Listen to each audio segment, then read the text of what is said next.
બીજો પાઠ બીજો આદિ માનવથી સ્થાયી જીવનની સફળ રિવિઝન. અગાઉના લેક્ચરની અંદર આદિ માનવનું કેવું જીવન હતું, એટલે કે ભટકતું જીવન હતું. એક જગ્યાએથી બીજી જગ્યાએ ખોરાક અને પાણીની શોધમાં સતત ભટકતો રહેતો હતો અને જ્યાં પાણી મળી રહે તેની આજુબાજુ વિસ્તારમાં તે સ્થાયી થવાનો પ્રયત્ન હતો. તો આપણે એના જીવન વિશે પણ પરિચય મેળવ્યો. એનાથી આગળ આપણે જે આદિ માનવ જ્યાં વસવાટ કરતો હતો, ખાસ કરીને ભારતમાં ઘણી બધી જગ્યાઓ આદિ માનવના વસવાટના સ્થળો વિશે આપણે જાણકારી મેળવી અને નકશા દ્વારા પણ એની જાણકારી મેળવી હતી. એના પછી આપણે આદિ માનવોને કહેવાય છે કે ફળ અને વનસ્પતિઓ વિશે પણ જ્ઞાન આવ્યું કે ઘણી બધી વનસ્પતિઓ કહેવાય કે ઝેરી હતી અને આદિ માનવ મૃત્યુ પામતા હતા, દેશમાં માનવના મૃત્યુ થતા. એના કારણે ફળો અને વનસ્પતિઓ વિશે પણ એનામાં જ્ઞાન આવ્યું. બીજું કે શિકાર, ખાસ કરીને શિકાર પ્રવૃત્તિમાં એનો સમય વ્યતીત થતો, સમય પસાર થતો. ઘણી બધી વખત તો શિકારની અંદર હરણ જેવા કહેવાય છે કે જે ઝડપી દોડી શકે એવા પ્રાણીઓ હોય એના કારણે એને સતત ભટકતું જીવન જીવવું પડતું હતું. અને આના કારણે કે આદિ માનવ છે એક જગ્યાએથી બીજી જગ્યાએ, બીજી જગ્યાએથી ત્રીજી જગ્યાએ એમ કહેવાય કે સ્થાયી જીવન જીવવા મળતું નહોતું. એનાથી આગળ વાત કરીએ કે 11,000 વર્ષ પૂર્વે અથવા સોરી 11,000 વર્ષ પહેલા અગ્નિનો ઉપયોગ થયો એમ કહી શકાય. કેમ તો કે ભાઈ એક જગ્યાએથી અગ્નિના રાખ, ખાસ કરીને દક્ષિણ ભારતનું કુર્નૂલ, કયું દક્ષિણ ભારતનું કુર્નૂલ થી એમ કહેવાય કે અગ્નિના રાખના અવશેષો પ્રાપ્ત થયા છે. તો તેનો અર્થ થયો કે આદિ માનવ અગ્નિથી પરિચિત હતો. જેમ એમ કહેવાય છે કે આદિ માનવનું જીવનનું ક્રાંતિકારી કહેવાય. કેમ કે ભાઈ તેના કારણે તેના જીવનમાં પરિવર્તન આવ્યું. આદિ માનવ માંસ જેવી એમ કહેવાય છે કે જે શિકાર કરતો, જે પ્રાણીઓને માંસ શેકીને ખાતો તથા અગ્નિનો ઉપયોગ પ્રકાશ માટે પણ કરતો અને અગ્નિનો ઉપયોગ જે હિંસક પ્રાણીઓ છે એનાથી બચવા એટલે કે પોતાના રક્ષણ માટે પણ આદિ માનવ એનો ઉપયોગ કરતો હતો. ઓકે, તો અહીંયા સુધી આપણે તેનો અભ્યાસ કર્યો હતો અને હવે તેનાથી આગળ આપણે ત્યાંથી અટક્યા છે ત્યાંથી જોઈએ.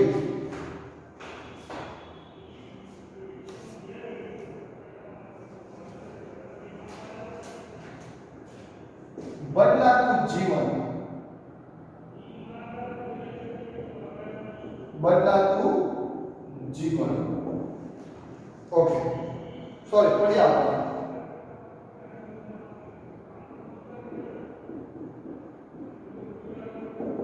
આદિ માનવ અગ્નિની સાથે સાથે ચક્રનો પણ શોધ થઈ. એમ કહેવાય કે ચક્રનો ઉપયોગ થયો એ પણ મહત્વનું પરિબળ ગણાય છે એના જીવનમાં પરિવર્તન લાવનાર. ઝાડનું જે થડ અને ઝાડા લાકડામાંથી તેઓ ચક્ર એટલે કે પૈડું બનાવતા શીખ્યા. એના પછી વાત આવી બદલાતું પર્યાવરણ. હવે આ બદલાતું પર્યાવરણની વાત કરું તો કે આજથી લગભગ એમ કહેવાય કે 12,000 વર્ષ પહેલા, કેટલા 12,000 વર્ષો પહેલા વિશ્વભરના વાતાવરણમાં વ્યાપક પરિવર્તન આવ્યું. વિશ્વભરના વાતાવરણની અંદર વ્યાપક પરિવર્તન આવ્યું. દુનિયાના અનેક ક્ષેત્રોમાં તાપમાનમાં વધતા વનસ્પતિ અને ઘાસના ક્ષેત્રો ઉભા થયા. એટલે કે વર્ષો જેમ કે વાતાવરણમાં પરિવર્તન થયું અને જેના કારણે તાપમાન વધ્યું અને ઘણા બધા ક્ષેત્રો, ઘણા બધા પ્રદેશોની અંદર વનસ્પતિ અને ઘાસના જે ક્ષેત્રો હતા એ ઉભા થયા, એટલે કે ઘાસો ઉગવા લાગ્યા. તેના પરિણામે જે ઘાસ ખાનારા છે પ્રાણીઓ, ખાસ કરીને જેમાં હરણ, ઘેટા, બકરા જેવા તૃણાહારી પ્રાણીઓની સંખ્યા વધ્યા હતી. ઘાસ ખાનારા જે હોય તે તૃણાહારી પ્રાણીઓ કહેવાય, એટલે કે તૃણાહારી પ્રાણીઓની સંખ્યા વધવા લાગી. તેનો લાભ આદિ માનવને ચોક્કસ મળતો હતો કે આદિ માનવ આવા જ પ્રાણીઓનો શિકાર કરતો હતો અને પોતાનો ખોરાક મેળવતો હતો અને પોતાનો સમય વ્યતીત થતો હતો. એટલે કે એમ કહેવાય છે કે ચોક્કસ તેનો લાભ આદિ માનવને મળ્યો. તેઓ આવા પ્રાણીઓની રીતભાતોનો અભ્યાસ કરવા લાગ્યો. આમ તેનો માનસિક વિકાસ પણ થવા લાગ્યો. સાથે સાથે જે પ્રાણીઓનું જીવન તેનો જે રીતભાતો હતો તેનો પણ અભ્યાસ આદિ માનવ કરવા લાગ્યો, જેના કારણે આદિ માનવનો માનસિક વિકાસ પણ થયો. એનાથી આપણે શું કીધું કે વાતાવરણમાં આવેલ પરિવર્તનને કારણે ઘાસ, વૃક્ષો, વનસ્પતિની સાથે સાથે ઘઉં, જવ અને અન્ય ધાન્યોના સંપર્કમાં તેઓ આવ્યા. જો વાતાવરણમાં જે પરિવર્તન આવ્યું એની સાથે સાથે ઘાસ, વૃક્ષો,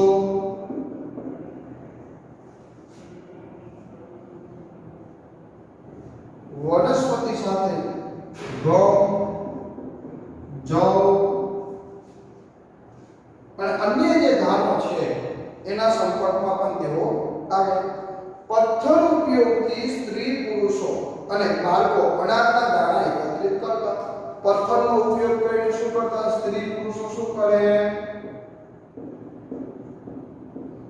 પથ્થરનો ઉપયોગ કરી સ્ત્રી પુરુષો અને બાળકો અનાજના દાણા એકત્રિત કરતા. કુતૂહલ વૃત્તિથી તેઓ થયેલા આ કાર્યો ધીમે ધીમે ભારતમાં કૃષિની શરૂઆત કરી. અને એ કહેવાય કે કુતૂહલ જિજ્ઞાસા એમનામાં જાગી કે કંઈક ગણિતા જાગી કે લાય શું થાય છે એમ કરતા એમ કહેવાય કે ખેતીની શરૂઆત થઈ એટલે કે કૃષિની શરૂઆત થઈ. કૃષિ એટલે કે ખેતી અને ખેતીની પ્રવૃત્તિ તરફ વળ્યો. ધીમે ધીમે ભારતમાં કૃષિની શરૂઆત કરી. લોકો ધાન્ય ઉગાડવા પથ્થરનો ઉપયોગ કરવા લાગ્યા. નદીના કિનારાની આસપાસ ધાન્ય ઉગાડવા લાગ્યા.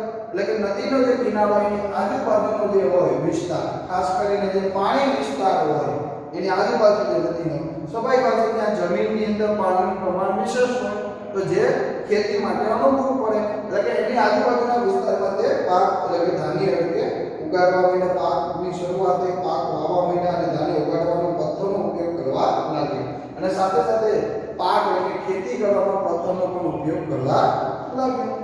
નદીના કિનારાની આસપાસ ધાન્ય ઉગાડવા લાગ્યા. ધીમે ધીમે કૃષિની શરૂઆત થતા તેમને ધાન્ય ઉગતું હોય તેની આસપાસ ગાળા માટીના ઘાસના મકાનોમાં રહેવાનું શરૂ કર્યું. એટલે કે જે વિસ્તાર એટલે નદીની આજુબાજુ જ્યારે કૃષિ એટલે કે ખેતી તરફ વળ્યા ત્યારે સાથે સાથે જે ધાન્ય એટલે કે પાક ઉગ્યો ત્યારે સાથે સાથે કેવા મકાનો તો કે ગાળા અને માટીના મકાનો બનાવ્યા અને તેની અંદર સ્થાયી એટલે કે રહેવાસની શરૂઆત કરી હતી. મકાનોમાં રહેવાનું શરૂ કર્યું.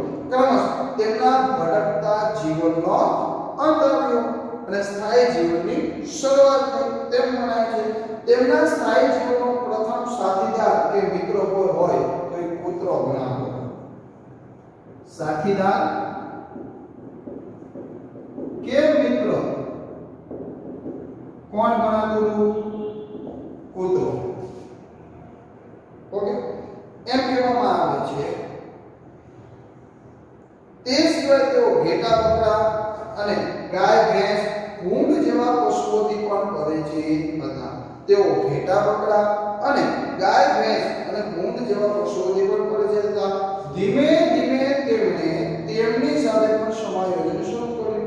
તેમને પણ સમજતા થયા અને આવા પાલતુ પશુઓની તેઓ જંગલ હિંસક પ્રાણીઓથી રક્ષણ કરતા હતા. એટલે કે આવા જે પાલતુ પશુઓ છે એમને પાછા જંગલી પ્રાણીઓથી પણ બચાવતા હતા. આમ તેઓ ખેતીની સાથે સાથે પશુપાલન તરફ પણ વળ્યા એટલે પશુપાલનના વ્યવસાય સાથે સંકળાયા. જોકે તેમને પશુઓનો ઉપયોગ દૂધ માટે ક્યારથી કર્યો તેના અંગે સંશોધન થઈ રહ્યું છે એમ કહેવામાં આવે છે. એનાથી આગળ વાત કરી છે. એના પછી નેક્સ્ટ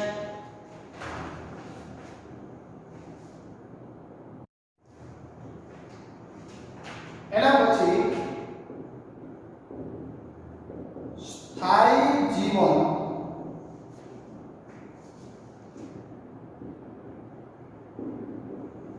ભોજન,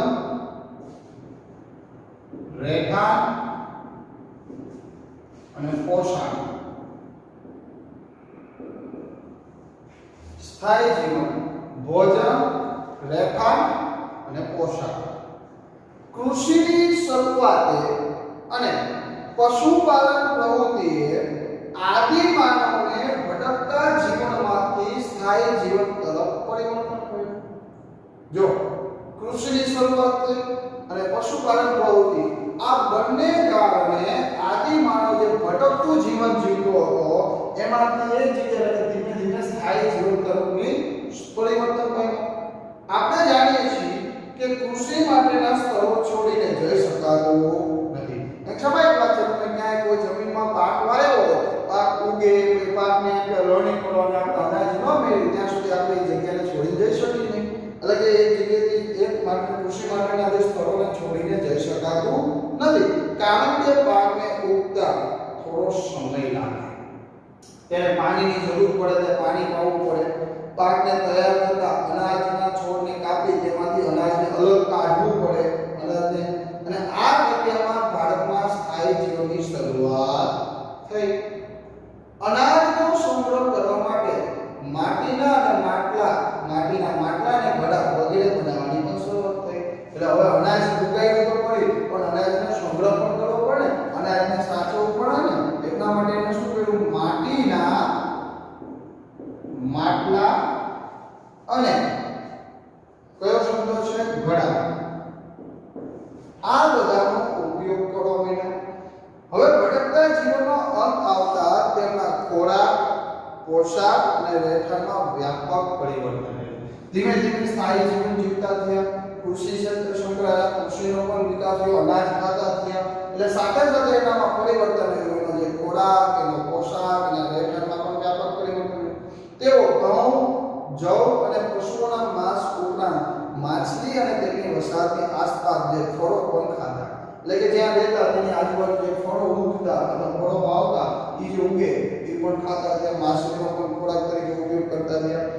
અને કાળા માટી અને ઘાસના મકાનોમાં રહેતા, ખેતી કરતા, ખેતીના ઓજારો પથ્થરોમાંથી બનાવતા.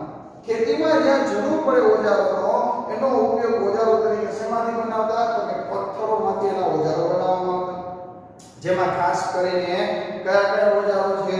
તો કે ખુરપી, છીણી, દાંતરડાનો સમાવેશ થાય. કયા કયા ખેતી માટેના? તો કે ખુરપી, આ બધા ઓજારો આપણા, તમે જો ગામઠી ભાષામાં કહો તો છીણી, પછી દાંતરડા. આનો ઉપયોગ એમ કહેવાય છે કે ખેતીની અંદર થતો. નીચે આપેલા કોષ્ટકમાં બાળકોને એવી જગ્યાઓ બતાવવામાં આવી છે જ્યાં અનાજ, રહેઠાણ, ઓજારો અને પ્રાણીઓના અવશેષો મળી આવ્યા. આ એવી જગ્યાઓ કોષ્ટકમાં દર્શાવી છે જ્યાંથી અનાજના અવશેષો, જ્યાંથી આદિમાનવના રહેઠાણના અવશેષો, જ્યાં આદિમાનવના ઓજારો જે વાપરતા એના અવશેષો અને પ્રાણીઓના અવશેષો પણ જે સાથે રાખતા હતા એના પણ મળી આવેલા છે. અને સરસ મજાનું કોષ્ટક તમારી સ્ક્રીન ઉપર અહીંયા બાજુમાં પણ છે, સાથે સાથે તમારી ટેક્સ્ટ બુકમાં પણ આપેલું છે સરળતા માટે, પણ છતાં આપણે જોતા જઈએ. ચલો, તેમાં અનાજ, રહેઠાણ, ઓજાર, પ્રાણીઓનું એક કોષ્ટક, બીજું જે જગ્યાઓ મળી આવ્યાથી સ્થળોના નામ આપ્યા છે. એમાં સૌથી પહેલું છે ઘઉં, જવ, ઘેટા, બકડા અને પથ્થરના ઓજારો. ક્યાંથી? તો કે મેહરગઢ. ક્યાંથી? મેહરગઢ. આ મેહરગઢ હાલ ક્યાં આવેલું છે? તો કે પાકિસ્તાનમાં. ક્યાં આવેલું છે? પાકિસ્તાનમાં. બીજું ચોખા અને પ્રાણીઓના હાડકા, તો કે ક્યાંથી મળી આવેલા એના અવશેષો? કોલડી હવા. આ ક્યાં આવેલો? ઉત્તર પ્રદેશ. ત્રીજું ચોખા, ઘેટા, બકડા અને પથ્થરના ઓજારો, આ ક્યાંથી મળી આવેલા? તો કે મહાગઢ. કઈ જગ્યાએથી? મહાગઢ. ઈ પણ ક્યાં આવેલું છે? ઉત્તર પ્રદેશ. એના પછી માનવ વસાહત અને ગેંડો, આના અવશેષો એટલે કે લાંગોજ.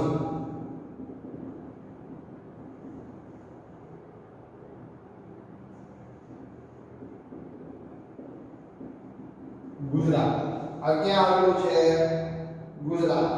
અને એના પછી ઘઉં, મસૂર, કૂતરા અને ખાડાવાળા જે મકાનો છે આના બધા અવશેષો તો કઈ જગ્યાએ? કે ભુજ હોમ અને ગુફ ક્રામ. ભુજ હોમ અને ગુફ્રા એક જ જગ્યાએ એટલે કે જમ્મુ કાશ્મીર અથવા JNK જમ્મુ કાશ્મીર JNK નું પૂરું નામ જમ્મુ કાશ્મીર અપાસો JNK મેં JNK કીધું છે JNK નહીં જમ્મુ અને કાશ્મીર એનું પૂરું જ લખું છું ચાલો જમ્મુ કાશ્મીર એના પછી ત્રીજું છઠ્ઠું ભેંસ બળદ અને ઓજારો આના અવશેષો મળી આવ્યો કઈ જગ્યાએથી કે ચિરાંદમાંથી કઈ જગ્યાએથી ચિરાંદ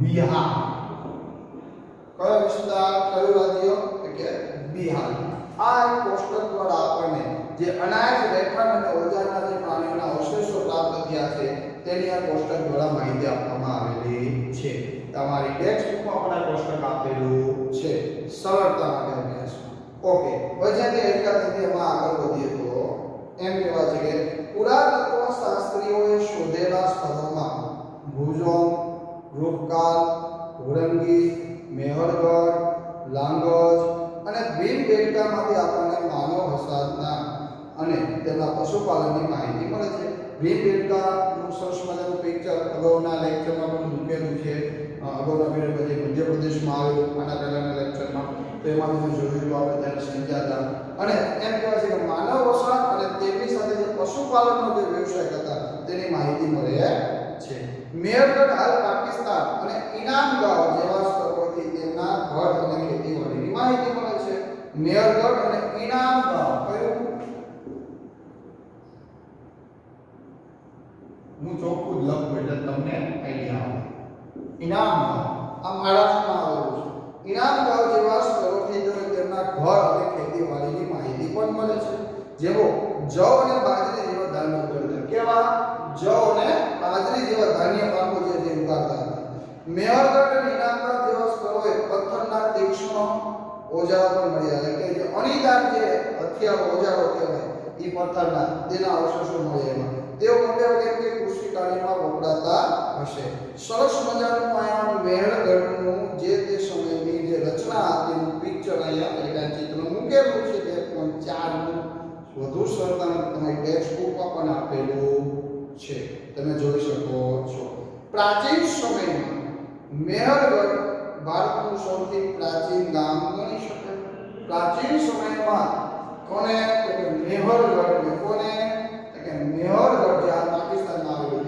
છે એ ભારતનું પ્રાચીન ગામ ગણી શકાય તમે નકશામાં મેહરગઢ જુઓ છો અહીંયા લોકો જવ અને ઘઉંની ખેતીની શરૂઆત કરી હતી કયા કયા પાકની જવ અને ઘઉંની ખેતીની શરૂઆત કરી હતી તેઓ ઘેટા બોકડા પાડતા ખેતી કરતા અને અનાજનો સંગ્રહ પણ કરતા હતા માટીના વાસણો બનાવતા માટલા અને ઘડામાં અભ્યાસ અનાજનો સંગ્રહ કરતા સાથે સાથે એમ કહેવાય કે નેક્સ્ટ એમાં આગળ વાત કરીએ તો કે અહીંથી પ્રાણીઓના હાડકાં પણ મળી આવ્યા છે ત્યાંથી પ્રાણીઓના હાડકાના અવશેષો પણ પ્રાપ્ત થયા છે તેઓ લંબચોરસ ઘરોમાં રહેતા હતા કેવા પ્રકારના ઘરો કે લંબચોરસ પ્રકારના ઘરોમાં રહેતા હતા આ ઘરોમાં અનાજનો સંગ્રહ કરવાના નાના નાના કોઠારો પણ મળી આવ્યા છે આ ઘરોની અંદર અનાજનો સંગ્રહ કરવાના નાના નાના કોઠારો એટલે કે ગોડાઉન ટાઈપના કોઠારો મળી આવ્યા છે તમે જો હજી પણ જૂનવાણી ઘરો હશે એની અંદર અનાજ મૂકવા માટે આપણે અલગ એવો નાનો કોઠા ઘર બનાવ્યો છે હે તમે જો સમજો તો તે સમય પણ આવી વ્યવસ્થા હતી મેહરગઢમાં મળી આવેલા પુરાવા મુજબ તેઓ મૃત્યુ પામનારને માન સન્માનથી દફનાવતા હતા એટલે કે જે પણ વ્યક્તિ મૃત્યુ પામે એને માન સન્માન આપતા અને માન સન્માનથી દફનાવતા હતા અહીંથી આવા ઘણા પુરાવા પણ મળી આવ્યા છે જે એક જગ્યાએ તો મનુષ્યની સાથે બકરીને પણ દફનાવવામાં આવી હોવાના પુરાવા મળ્યા છે જો એક જગ્યાએ જેમ કહેવાય છે કે મનુષ્યની સાથે બકરીને પણ દફનાવવામાં આવી આ બાબત તેમના મૃત્યુ પછીના જીવનની કલ્પના કે માન્યતા સૂચવે છે એમ કહેવાય છે કે તે સમય મૃત્યુ પછીનું જે જીવન છે અથવા તેની સાથે કોઈ માન્યતા જોડાયેલી છે રીતિ રિવાજ કે ધાર્મિક કોઈ માન્યતા જોડાયેલી કોઈ પણ ટૂંકાઈ માન્યતા છે એના અંગે સૂચવે છે આવી જ રીતે મહારાષ્ટ્રમાં ઇનામગાંવ નામનું સ્થળ મળી આવ્યું છે કયું મહારાષ્ટ્રની અંદર ઇનામ ગાંવ નામનું જે સ્થળ છે એ મળી આવ્યું છે જ્યાંથી બાળકોના મૃતદેહના અવશેષો મળી આવેલા છે. તેઓ ગોળ આકારના ઘરોમાં રહેતા. કેવા આકારના મહારાષ્ટ્રમાં? તો કે ગોળ આકારના ઘરોમાં રહેતા, પશુપાલન કરતા અને ખેતીના પાકોમાં બાજરી અને જવ પકવતા હતા. ખેતીના પાકોમાં કયા કયા? બાજરી અને જવ પકવતા હતા એમ કહેવામાં આવે છે. ઓકે વિદ્યાર્થી મિત્રો, આ આપણો પાઠ બીજો.